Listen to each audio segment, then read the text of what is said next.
உழுவார் உலகத்தார்க்கு ஆணி அகத்தாற்று எழுவாரை எல்லாம் பொறுத்து. பல்வேறு தொழில் புரிகின்ற மக்களின் பசி போக்கிடும் தொழிலாக உழவு தொழில் இருப்பதால் அதுவே உலகத்தாரை தாங்கி நிற்கும் அச்சாணி எனப்படும். அமருங்கள்.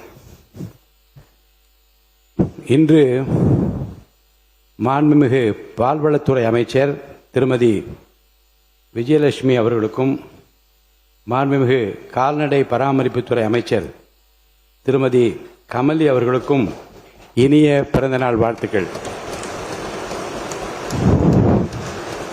மாண்புமிகு அமைச்சர் பெருமக்கள் இருவரும் நல்ல ஆரோக்கியத்துடனும் நீண்ட ஆயுளுடனும் மக்கள் பணியாற்ற நமது அவையின் சார்பில் எனது மனமார்ந்த வாழ்த்துக்களை தெரிவித்துக் கொள்கிறேன்.